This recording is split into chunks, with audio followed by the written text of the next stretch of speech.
I just realized that that thing has been there since Halloween. It's June. It's June right now. Let me take a.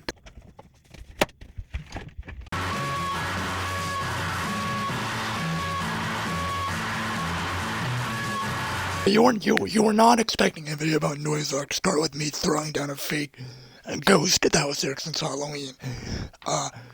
Disclaimer, this will not be covering every little artist and subgenre and whatever. Noise rock is a huge genre of music, and this is just a kind of somewhat coherent video to get someone into this kind of music. Might ask, who started this kind of music? Guess what? Guess who it is? It was the Velvet Underground.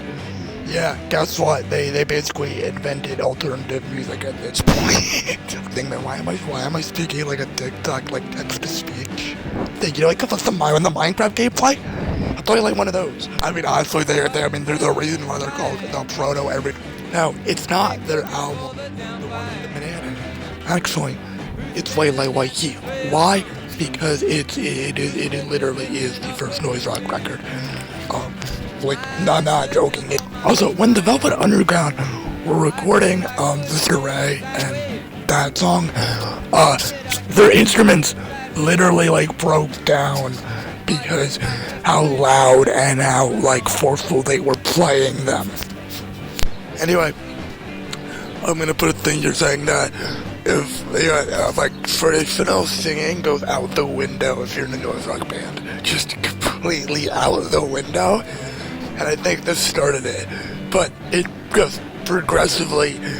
It goes from singing just straight to screaming. So, but in a cool artsy kind of way, not like a metal kind of way. You know what I mean? A few years after the Velvet Underground released Way Heat and did the Velvet Underground things, there's another scene that came out in New York called No Wave. What is No Wave? And why did they hate punk so much? To the point where they hated punk so much that they went full circle and became so punk, it out-punked punk at the time. And look, a lot of stuff was made in the late 70s, early 80s, but before hardcore punk became a thing.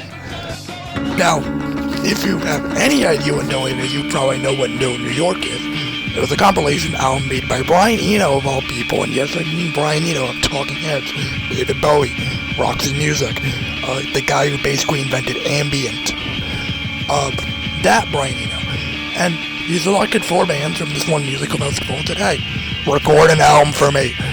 And that's basically how that album came about. The 4 bands in order were The Contortions, TNCs and the Jerks, DNA, and Mars. Wait. What No Wave was, first of all, it had dissonance and tonality, and the reason for that was they didn't want, traditional anything, really. They were very much against, the recycling of elements in punk rock that led to the dissonance and tonality in the music. But also, a lot of the people in the bands were not trained in any instruments of any sort. A lot of them were painters, sculptors, poets, pottery people, I don't know, people that were not musicians, but still artsy people. That's a reason for that kind of signature style at No Wave. And the reason why it was so short-lived, well, it was just because they just were we don't want it to stick around for that long. Basically, to keep it short, No Wave, they were okay, we're doing anything, and came from the No Wave scene, Sonic Youth and Swans, which Swans and Sonic Youth kind of got out of the No Wave sound pretty quickly after the first 2 or 3 records. But their influence is still heard today in modern noise rock. And really modern rock in general, especially Sonic Youth. If you hear any kind of weird dissonant guitars and odd tunings, that's the reason why Sonic Youth really popularized that kind of No Wave ethos. And not really ethos, more sound in general, to the general noise rock landscape. But let's talk about, so that stuff, the harsh and dissonant and atonal side of noise rock. But what about the side where it's just really loud and drony? Yes, the band Los Reales created. basically, they were just like some Japanese like band, and then one of the bassists, they had like multiple bassists looking at the rotating thing. Basically, one of them was a communist, and then hijacked a plane to North Korea, and then the frontman, basically the frontman Mizutani went to the Japanese mailings and just started messing around with guitar pedals. That is literally how it became a noise rock band. I'm 100% serious. And this band, I'm gonna be honest, this was the first band for Aura. They did it for Aura. They were like, you're in the band, why? You got Aura. I don't care if you fucking play guitar or not. There's a reason why the band is so shrouded in this. Is because, they did it on purpose. They played like the same 10 or so songs over and over and over again, and every single time it just got louder, slightly slower, and a million times noisier. And also, fun fact, one of their songs, Night of the Assassins, they stole the bass line from some 50s doo-wop song or something. I'm not joking. The bass line was straight up just stolen, and I don't care, because it's such a good bass line. It's so catchy.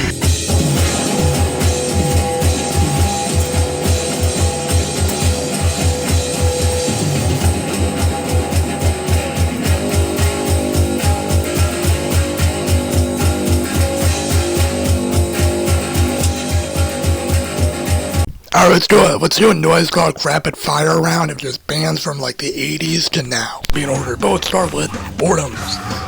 Japanese noise rock bands.